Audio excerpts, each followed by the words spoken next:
Welcome to the Wholesaling Inc. podcast, America's #1 podcast for new real estate investors, where we know that finding discounted properties is the most proven path to financial freedom. I am your host, Brent Daniels, Mr. TTP, Mr. Talk to People, and I am telling you this. If I can do it, so can you. So let's get started. This podcast conversation is going to be absolutely bananas. All right, let me just set the table a little bit here, okay? These guys in Jacksonville, Florida started out 4 years ago, 2017 in Jacksonville. They're now in 12 different markets and basically closing a wholesale transaction, a wholesale deal every day of the year. You know, there's some people that close deals every month. Sometimes people close deals every week. These guys are closing deals every single day. Look at this stat sheet. 239 deals closed this year. All right. $2.9 million in gross profits. It's absolutely incredible. We're going to deep dive and see exactly what makes these guys tick and how they have, in 4 years, built this absolute mammoth of a business, this superstar business. I am telling you, it is my pleasure to introduce to the Wholesaling Inc. podcast from Jacksonville, Florida, Dom and G. How are you guys? Hey, what's up, Brent? We're doing well. Good. I'm excited. You know, before we went live here, there was about, it looked like 15 people milling around behind you guys there in your office there. So tell me about you guys, tell me about your story, tell me about what's going on behind me. So really quick, I'm Dom, this is G. What's up, everyone? We started the podcast with you. We scheduled it for 6 p.m. Eastern time because that's the time where our structured workday ends, right? Yep. So we got on a few minutes early. So you saw the team in the background, they were kind of working, wrapping up their day. There's still a handful of people still left around just kind of wrapping their day up. But this way we can, not disrupt the workday, do everything that we've got to do to, work to the fullest. And then now we can spend time hanging out with you for the next hour. Love it. And how many people are in your company? So right now we have 20 people. 20 people on the team in-house, and then we have nine virtual assistants. I love it. Virtual assistants. And what do those 20 people do for you guys? I don't think they do much. G and I rack in all the deals, and they're just here for the paychecks. You know what I mean? Yeah. No, man. So we have a great team, man. Phenomenal team. It's taken us, a while to get to where we're at now, and the better the team gets, the better the company does, right?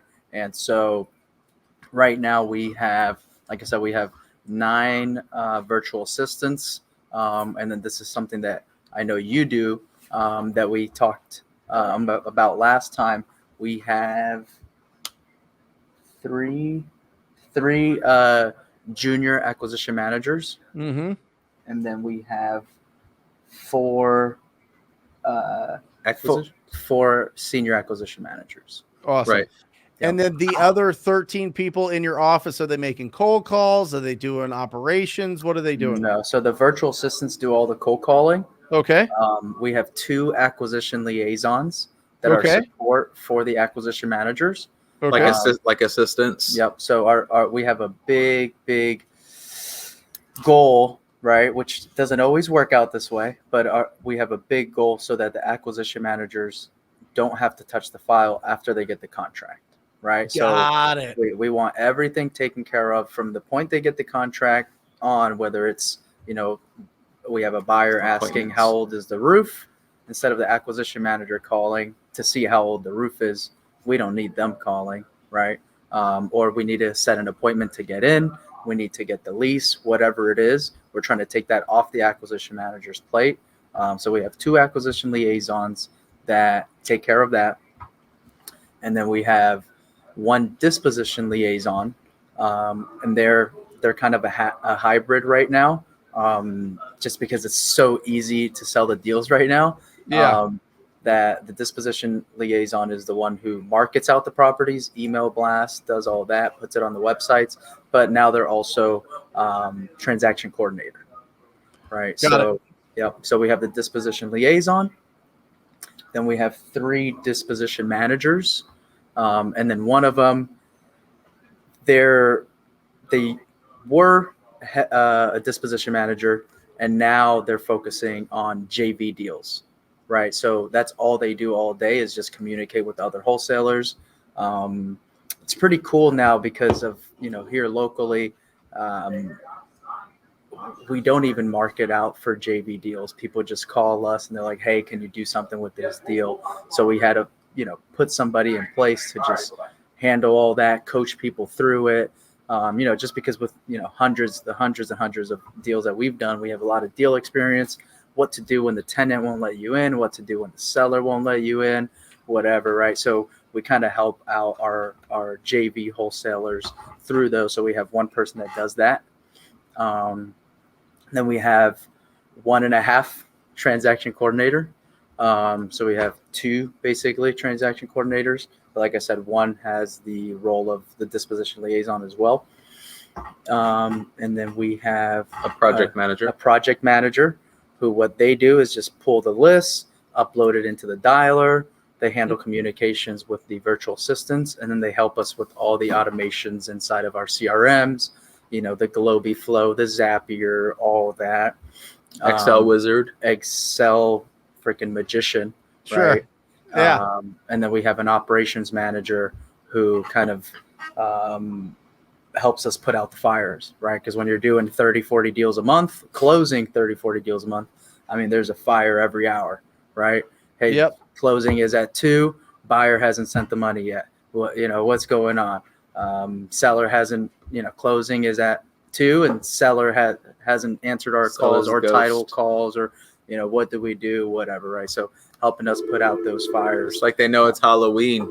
They're ghost. They're ghosted on it. Yeah. And then we have our HR manager who, just oversees HR and payroll. Are they recruiting, and also are they finding the people that you're looking for?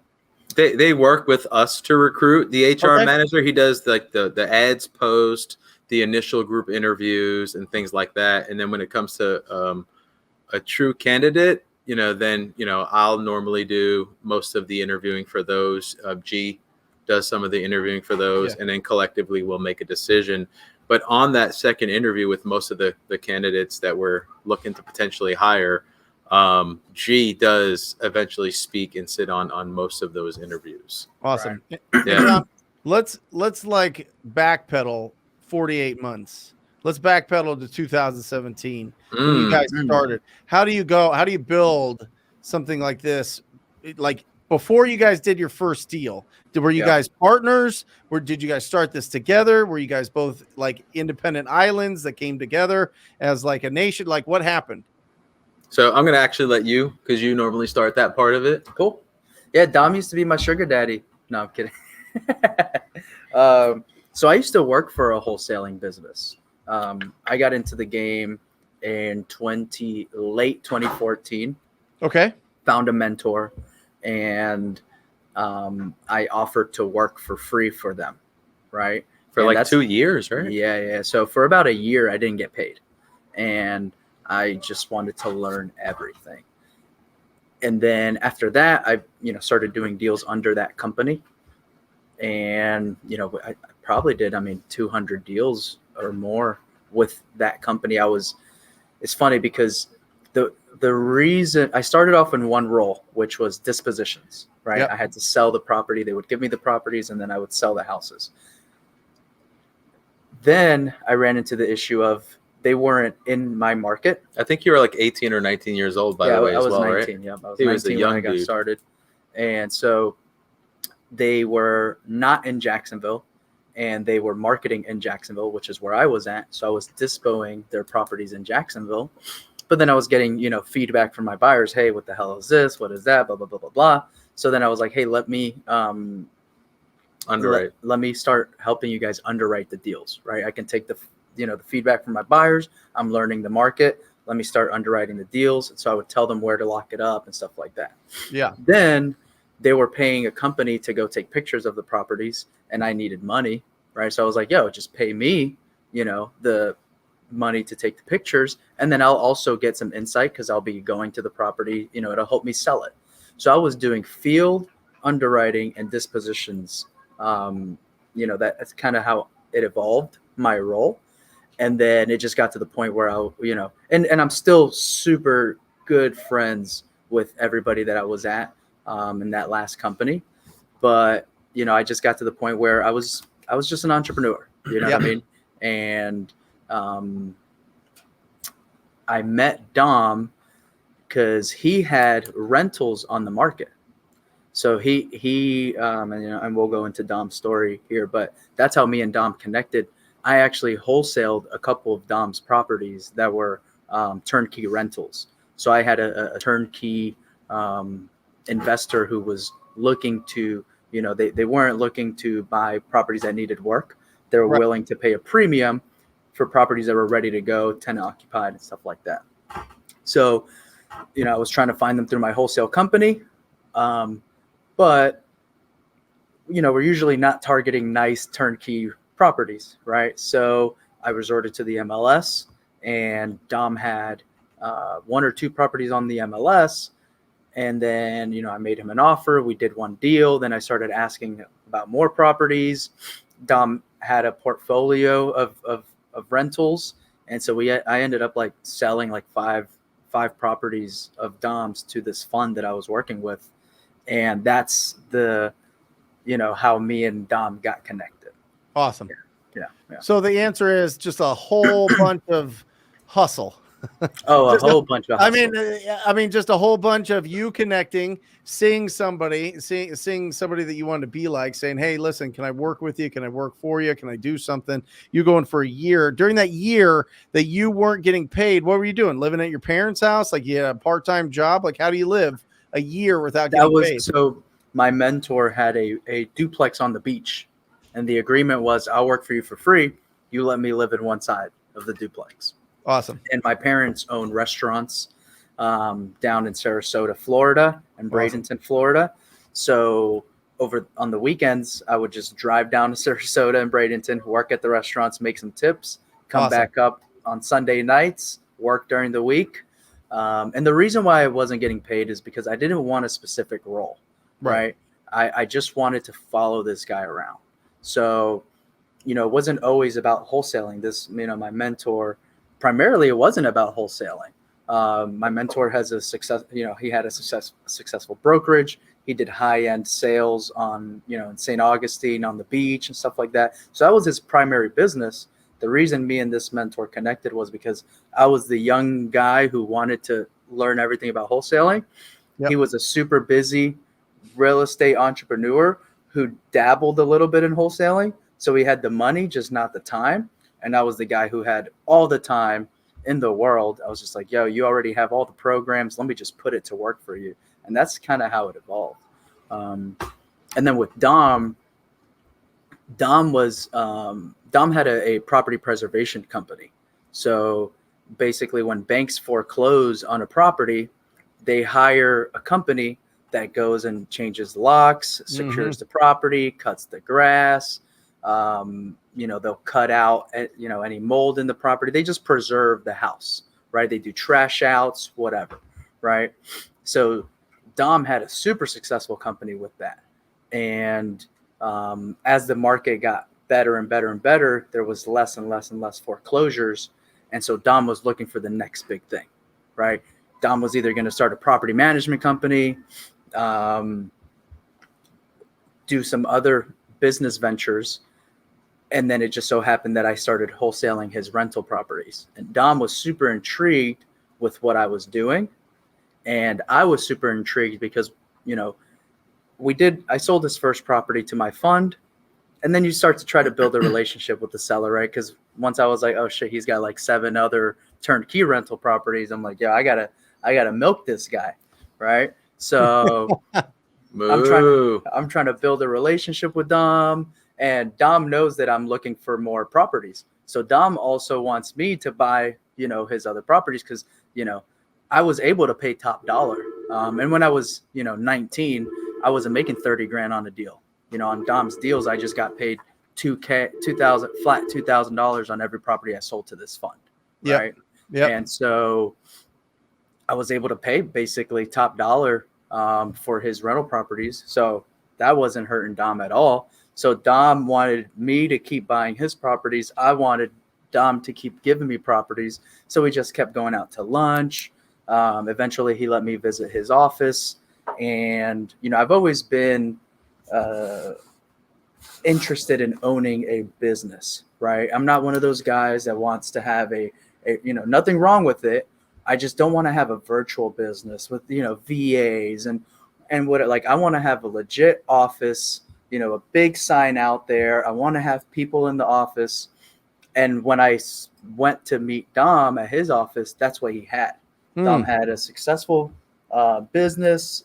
He had employees running the business for him.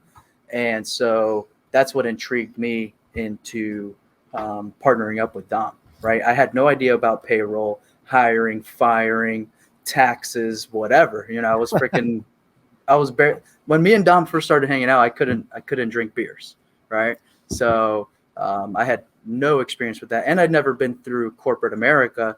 So I didn't, you know, I've never had a job. So I just didn't know really how the world worked in that aspect. I was just a hustler, wholesaler, basically. Yeah. And what intrigued me about Gonzalo's process at the time, I wasn't really that much into real estate. I knew I wanted to own real estate. I knew I wanted to own rentals. I just wanted to build a portfolio, and I wanted to have those hard assets. I wanted to shelter some of my income. And I think I was up to about 21 rental properties at that point. And one of the transactions that I got into, it was with a wholesaler, and I didn't know it was a wholesaler at the time because I just wasn't that well versed in real estate investing. So I get the agreements. And by the way, this was like 2013, 2014. So like wholesaling wasn't what it is now either. Right. You know what I mean? Right. Yeah. This is before G and I met. Yeah. So I go to the property. I like the property. I want to put an offer on it. I put an offer. I come to an agreement. I start to get the paperwork, and I see the assignment contract. And I'd already had probably had 10 or so rentals at the time. So I read through it. It made sense. And I didn't want to let this guy know that I didn't know what I was doing. So I just signed it. Yeah. I just signed it and sent it off. And then I did some more inspecting. And I think I had a home inspector go. And it turns out that this in particular property was like riddled with termites, like at a very, very high level. And I just got scared shitless, and I didn't want to go through with the transaction. So I said to the guy, listen, I just want to cancel, you know, let's cancel it, give me my 2K binder back or whatever. And you know, he wound up keeping my binder. Actually, he was a decent guy. He gave half of it back, but I wound up losing some binder to this guy. And then I did a bunch of research on his process. And then I found out what little, because at that point in time, 2012, 2013, whatever it was, there wasn't that much information, especially compared to today, in regards to wholesale on the internet. So whatever little bit I found out, I was super intrigued because I felt like wholesaling was the number one primary way to get deals by going direct to seller. And when I looked at wholesaling, and I said, listen, if I'm going to get into this, I'm going to try to turn it into a business. And at that point in time, I was just so much into my other company. I said, listen, this could be overwhelming. It could be easy depending on what you want to do, but it could also be overwhelming if you want to build a company and you wanted to delegate and you wanted to operate whether you're there or not. And I just wasn't in a position at that time to really take on that project, although I was really eager to. So when G and I met up, we kind of clicked. You know, we became friends throughout the process of him locking me up and flipping my deals to his investor. And then, you know, after about 6 months, would you say about 6 months or so of us going through that, you know, experience, we proposed a partnership to each other. Yep. Awesome. And that was 2018. I mean, have you guys been rocking? No, that was 2017. It was about early 2000s. Yeah. So you guys came into this with the experience. I mean, G, you had the experience more from the wholesale side. Dom, you've been doing this for a while. You've been doing I mean, you have your hands in real estate for a while, owning the properties and preserving the properties for the bank. I love that you said binder instead of earnest money. That's interesting. I love that. People are like, what's a binder fee? I've never heard of that. Earnest money is what he's talking about there. And so what do you guys do now? I mean, now you're getting, you said that you have 9 VA cold callers. Is that your primary form of lead generation? Or is there what all do you guys do? Cold calling is really probably 95 TTP, baby, all day. TTP, That's it, man. It's 95%, if not more now, because that, some people want the reactive form of marketing where, the leads are just driven to them. Where people call you. Where people call you, PPC, direct mail, stuff like that. We've done a lot of that. Cold calling has just been, so much more to us, especially when you do it correctly, right? When you do it correctly and you have the right processes and the right qualifying method, the volume is in the cold call as far as what we've experienced, and nothing even came close. And I'm glad that we tested that out and learned that early on, because we didn't start with cold calling. We started with direct mail. Right. It's night and day. You know what I mean? I started calling as a real estate agent, and I just thought everybody called because every industry called. And then I was, the door opened to, in my mind, and what wholesaling was. And I'm discovering this. I'm like, why aren't people just calling any properties? And here we are. You know what I mean? It's so effective to be proactive, to go out there and to have really good conversations with these distressed property owners. How do you find your phone prospectors? And when you say we do it right, what does that mean? Okay. So how do we find our phone prospectors? So we put ads out. We put ads out on Craigslist in the countries that we target, whether it's the Philippines, it's the Middle East, or it's Central or South America. We put ads out on Craigslist in a lot of these different markets, and then we get interest. And then we go through the interview process, and we part of our hiring process is also putting them on the dialer before we hire them. And what we do is we have them test call FSBOs, for sale by owner leads. And the reason we do that is because they're very open to talking about their property to people. So we just get so much more substance from how the conversation goes. And if all that goes well, it's 1 or 2 days of interviewing and testing them. And then if all that goes well, then we hire them, and then pay starts. So we don't really pay them for that test period. And that's also kind of the training period as well. So we knock that out within a couple of days, and then they're ready to just go to work. And are these guys like full time, like 40 hours a week? Like you guys are getting like almost 400 hours of calls in a week? Yeah, we're getting like 150,000 dials a week. Yeah, we have 44 leads today from cold calling. We're big on metrics. That's why every time you ask me a question, I don't know if you see me like looking around. No, I see you looking around. Yeah, I know the monitors. We have TV screens all over our office that tell us these numbers, because we're big on tracking everything. So we're up to 11 contracts for this month so far. We're at 44 leads today, 125 leads this week. And then behind this, you can't really see it, but we have a TV displaying. There you go. We have a TV displaying live the dialer, right? The auto dialer. So that way we can see when our virtual assistants are on, are you on a call? Are you in post call? Why the hell are you in post call for too long? Whatever, right? So we can see all that. Then we have another TV with our closed deals, how much we've made, how much we've brought. Then we have a goal posted up there. And we have like a little speedometer trying to get to the goal. So we're almost there. Our goal for the year was 3 mil. Last year we did 1.7, and we're at 2.9. So we're definitely going to hit the goal. Yeah. You guys are going to blast past that. And I think it's really interesting, because it's about that. Even in my business, it's about, it depends. It depends on which list we're going after, but it's about 30 to 45 leads per deal. Does that sound about right? Yes. 30 to, yeah. Yeah. Per close deal. Yes. Yeah. And I think that that's what's really important for everybody out there as you are having conversations. And listen, that actually goes down if you're making the calls yourself. If you're making the calls yourself, it's about half that. It truly 100%. is. I think 1 out of 20 leads typically converts if you're making the calls yourself, because you're going to filter harder than a phone prospector is, or you're going to sink your teeth into it. So anybody out there making the calls themselves, typically it's about 1 to 20. So that's what you want to shoot for. But remember, when you close that one deal, and these guys are perfect examples, when you close that one deal, you're not replacing one lead, you're replacing 20 leads. In their business, in my business, you're replacing 30 to 45 leads. So the engine always is going. We don't shut down this engine, because you shut down the engine, I mean, all momentum's lost. Right. And I'm happy you brought that up, because one of the biggest things for us to scale, right, for anybody listening that's trying to scale, is accepting the fact that, hey, this person, you know, is going to need double the amount of leads to do what I can do. Yep. Right. Yep. And just accepting that, acknowledging that. And then now the game becomes, how can I give them more leads? Right. And then same with your acquisition manager. You know, the VA isn't going to perform like me. My acquisition manager is not going to perform like me. My disposition manager, you know, in the beginning, and then now they've been here over time. Dude, my closers are way better than me. My dispo guys are way better than me. And it takes time for sure. And it takes time.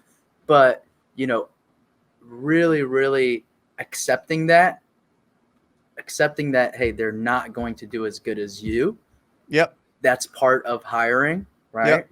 And even if they do 50% of what you can do, you get 3 people doing 50% of what you can do. Now you're already way past what you can do. And then you just keep going and now it just becomes a game, right? So for us, you know, our next big hire is a CFO, right? We want to bring somebody in who all they do all day is high level numbers on, you know, marketing stats, but not just marketing stats, just employee stats, right? How many properties did we market in order to sell it? And then, you know, closings. How many closings and transactions fall through due to title, fall through due to this, fall through due to that, right? So that's our next big hire is. But also financial stats, right? Right. Profit and loss statements. I mean, not that we don't already do that, but if we had someone internal, we can truly deep dive into the meticulous intricacies of why the numbers are where they are. We'll catch things. I mean, it'll improve the bottom line. Oh, for sure. Yeah, absolutely. And you know, you look at, you know, when you look at a phone prospector, even with your acquisition managers and your junior acquisition managers, how much have they brought in? How much have they closed? Is there a scoreboard? Do they get to see this? Is do you have a transparent company, or is it something that you want them to just kind of do their thing and you show them the numbers every once in a while? I always think transparency is the best. You show, I mean, you guys obviously do, you got it on the walls. So, I mean, it's really important from an accountability standpoint that, listen, if this whole company moves towards this goal, this is going to, like, we can all do this. This is going to benefit everybody. Everybody wins if we hit this goal, but we need everybody pushing in the right direction. And if you're not, we're going to have to replace you. I mean, that's what it is. Yeah, it's funny that you said that, because one of the things we were worried about putting display boards up is making someone feel bad that they're not performing as well as someone else is performing. But really, it kind of puts out this form of accountability and pushes them to be a better version of themselves. So if they can stay there when no one's watching them and do 20 calls a day when the requirement's 100 calls a day, they're probably going to get closer to 70 or 80.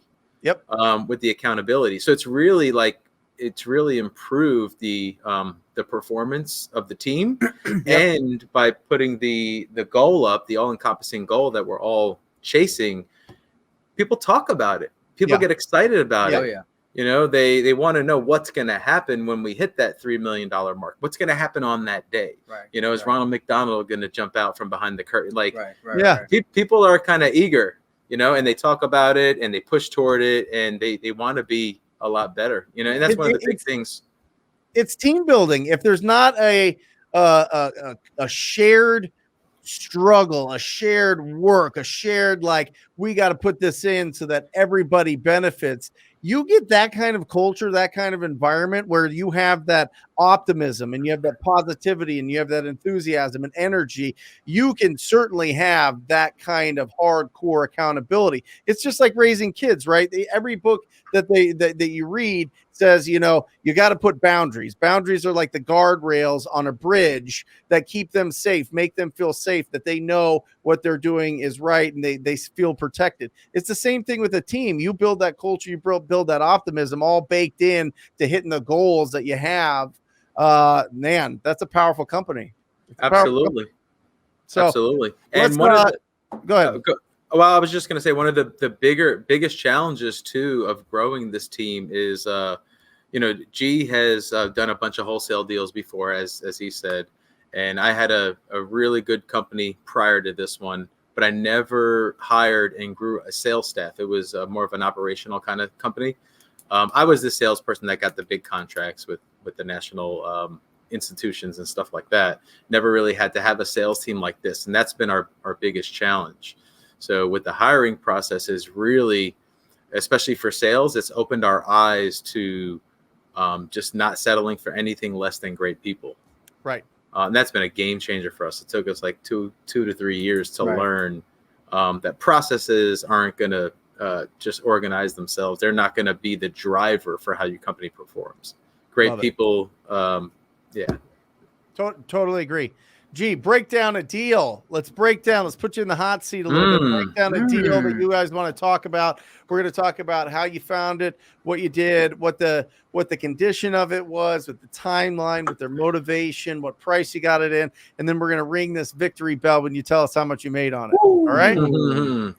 So I have one deal that I always talk about, right? And it's the deal that has stuck with me the most. So we had a deal. So like Dom said, we do we do a lot of marketing, right? Mainly cold calling, right? But the deal that I want to talk about today, we actually didn't get from cold calling. Okay. We got through a service. It's a PPC service. It's a PPC service. Pay-per-click. Right? So, Yep. Pay-per-click. So we got a pay-per-click lead. It was an older gentleman who was getting sick, and he actually had a stroke in the middle of the transaction. So he was just getting there. His family wanted him to sell the house. Got to the point where he couldn't really take care of himself, so he just needed to sell the house, right? And so that's where we came in, right? We called him up, and the reason why I bring up this deal is because there's a great story behind it. But like you said when we last spoke on our show, was dispositions, the power of maximizing dispositions, right? And so what this guy needed, because of what he owed, if our disposition team wasn't as strong as it is, this deal wouldn't work, right? And that's why a lot of people couldn't, he couldn't sell the house because he owed too much, right? And most wholesalers are running their numbers with, the 70% rule minus repairs, and they're running the flip numbers. Sure. But in this neighborhood, this could be a rental property, right? And so with our disposition team and us selling to landlords, buy and hold investors, right? The connections that we have on the dispo side, we were able to make the deal work, right? So we put the property under contract, and we had our field manager go out there, met the guy, took pictures, and then we had to do the showings, right? So we had to bring by our investor. So we got the property under contract, and I'm going to pull it up here. We got the property under contract for $68,000. Okay. Right, $68,000. And was it in decent condition? I mean, was it something that was kind of like a cosmetic rehab, or is it something that you need to? Oh my God! Like I need to. It wasn't a full rehab. A full rehab wasn't needed. The guy was still living in there, so it was okay. Cosmetic rehab, cosmetic to mid rehab. Okay. Right? Yeah. And so it was kind of a perfect deal for a rental owner, right? A landlord, right? Because landlords really don't like to do major renovations to their properties, right? So it was a solid brick house, not in the best neighborhood of Jacksonville, but that's, hey, we make our money in those neighborhoods, right? Sure. And so we start showing the property to some investors, and Dom actually went out to the property one time. Were you showing buyers the property? Yes. Okay. So Dom was showing buyers the property. So we have a field manager here, but sometimes when the field reps, we have multiple appointments at one time. So me or Dom will cover the field. So Dom was covering the field. Nice dude. And there's these big pit bulls on the front porch, 2 big pit bulls. So Dom goes out there, whatever, plays with the dogs, shows the property. Those buyers ended up not wanting it. And then the dude has a stroke, right? The seller. And so he's super hard to get on the phone now. He's always sleeping, which is understandable, right? Yeah. He's always resting. He's always sleeping. And so he's super hard to get on the phone. And we have one client that we sell a lot of properties to,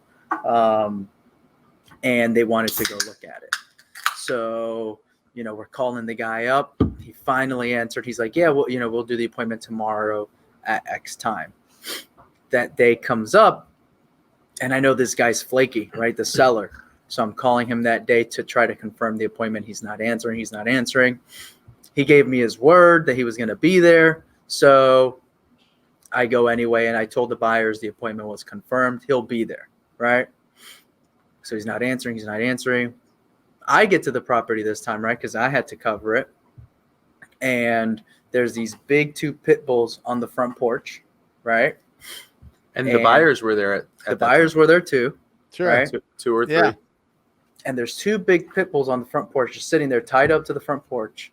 And I'm honking the horn, right? I'm calling the guy. He's not answering. I'm honking the horn for him because I can't go knock the door because there's 2 big ass pits. Oh, I'm sorry. But Don't there's knock that door. 2 pit bulls there, right? Yep. And so And we got on the phone too. Yeah, so I called Dom. I was like, yo, there's these pit bulls here. Like, should I just go knock on the door? And I told him, I said, gee, yeah, they're fine, man. Yeah. I said, the pit bulls are fine. I had buyers over there already. I was petting them. I walked in, I walked out. The guy said they might look intimidating, but they're babies. Don't worry about it. I've already been through it. You can just go ahead. Give him the green light. Classic.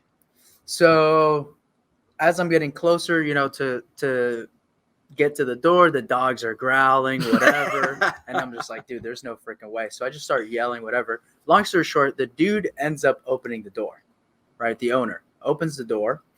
And at this time, I was at the street because my buyers don't want to go anywhere near the property because these literally mean-looking dogs, right? So I'm like at the street talking to the buyers, talking about, hey, we're going to have to reschedule. I apologize, blah, blah, blah, blah, blah. And then the door opens up. So I, go to the property. And so the door is in front of me. There's a front porch with steps up to the front porch. And I'm at the bottom of the steps. And I'm looking at the owner. It looked like he had just woken up. And I was just like, hey, Mr. Seller, remember we have the appointment at 4:00. Is there any way we could still come by? And he was like, oh, he's like in his boxers, right? He was like, oh, do you have to? I was like, please, this will be the last time we have to come in. We'll be in and out, whatever. So he's like, okay, come in. So he opens up because there's a metal security door, right? So he has his door and then he has to open up the metal security door. So he opens that door up. At this point, I'm not even thinking about the dogs, right? Because now the owner's here, the dogs have calmed down, and the owner's literally telling me, come on in. So I'm at the porch. The buyers are still scared of the dog, so they're kind of at a distance, right? Smart. And I'm telling them, like, hey, we're good, come on. So I start walking up the porch. One dog comes and smells me. Fine, whatever. The next dog comes up to smell me, bites my leg. Oh, yeah. Just latches on, right? Just latches on this big white pit bull. Why is it gotta be? Just latches on, and I'm just freaking out, right? I'm wearing jeans. He bit through my jeans. The owner is freaking out. He's trying to pull the dog because he was tied up to the porch. Just trying to pull the dog off of me.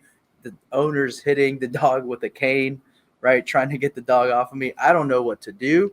I don't want to like hit the dog because I'm scared he's going to like bite my hand or whatever, right? Yeah. So and he was on there for like probably a good like 20 seconds. Ooh. He was just like 20, 30 seconds. He's just there. I'm like pulling, but not pulling too hard so that he doesn't like rip off a chunk of my leg. Yeah. And I literally, there was a little tiny moment where he just like kind of let go to like get another bite in. And when he let go, I just moved my leg and I was just out. Luckily, he was tied up to the porch. Yeah. So he couldn't let chase. And also, luckily, the other dog didn't happened to just be watching. Right? He didn't back his brother up. Yeah.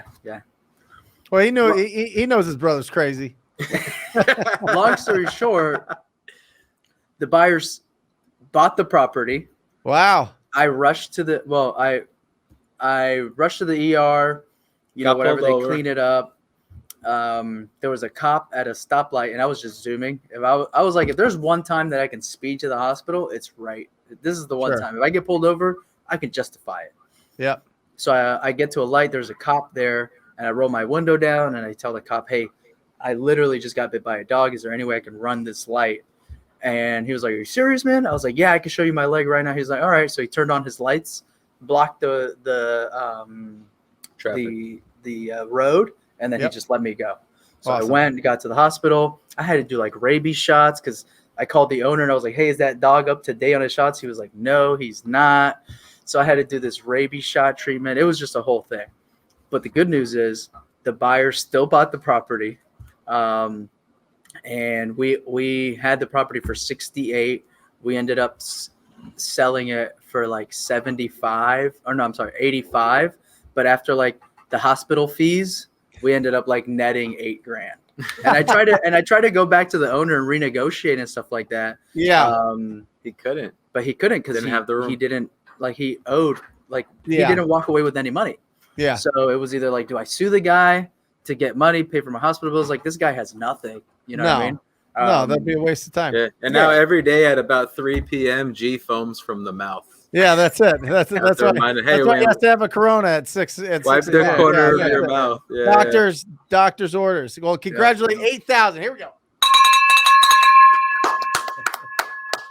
So I say that awesome. Story not to intimidate people, right? Because it's never. I've met hundreds of wholesalers, have heard about hundreds of deals, and I've never heard of anybody getting bit by a dog at a property. Not like that. Doesn't happen, right? It doesn't usually happen. Not by pit bulls. I've been bitten like by the small little white crusty dogs. You know what I mean? Chihuahuas. I don't know what those things are, but Chihuahuas, ankle biters, like a Pomeranian or something. Anyway, right. Well, guys, how do people find you? If people want to reach out to you, if they want to be in your world? I know that you guys are the cash geeks. Is that the best? What's the best way for people to communicate with you guys? Yeah, so I mean, the best way is probably just our Instagram handles. So I'm Real Dom Felix. He's Real Gonzalo Corzo. Yep. Just hit us up on Instagram if anyone wants to chat or reach out to us or just follow anything that we post.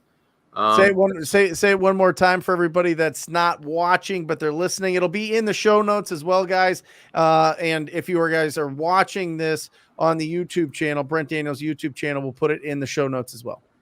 Sure. Okay. At Real Dom Felix. And I'm Real Gonzalo Corzo. It's because we're real, we keep it real. We're in real estate. Yeah. The real estate, and you guys are real humans. That's awesome. And real recognized real. That's awesome. Well, thank you guys. Thank you for sharing. I mean, just an inspiration, closing 239 deals, close to 3 million this year. You guys are going to blow past what your goal is. And it sounds like you've got an unbelievable culture and unbelievable business there. So I'm sure people are going to reach out, maybe want to take an office tour or meet you guys or if you guys do you guys do meetups? Do you guys do anything like that? Not really. We did before, but once COVID hit, we stopped. And then we forced us to take it virtual. and then that's just been awesome. So we Yeah. just kind of stayed doing that. But we're always, I mean, we're in Jacksonville, Florida. We're an open book. We do open up our office doors to anybody. Awesome. So anybody can just come in, do a quick meeting. We help other wholesalers sell their deals. So, you know, we can work together like that on JV deals. Yeah, man, we're just trying to do more deals through others. That's what we've realized is we're never going to capture 100% of the market. Right. We have to, you know, grow strategic partnerships, and there's more than enough deals out there for everybody. So awesome. Yeah. Awesome. Yep. Well, thank you guys for being on the Wholesaling Inc. podcast. What an inspiration. And for everybody out there that is interested in joining the most proactive group in real estate investing, it is the TTP family. It is the TTP program. Go to wholesalinginc.com/TTP. That's wholesalinginc.com/TTP. I'm going to show you who to talk to, what to say, and how to be efficient. And I'll work with you personally. I really look forward to that. So go to the website. If it feels good in your gut, sign up for a call. I look forward to hearing from you and working with you. And that's it, guys. As always, I mean, what an inspiration. I mean, this is 4 years. They did this all over a 4-year span together. You know, obviously they've been in the business for a while, but over the last 4 years really have been on a rocket ship, and it is absolutely possible. You can do this business, but it starts with taking action. So I'm going to close this podcast like I always do, encouraging you to go out there and talk to people. Love you guys. See ya.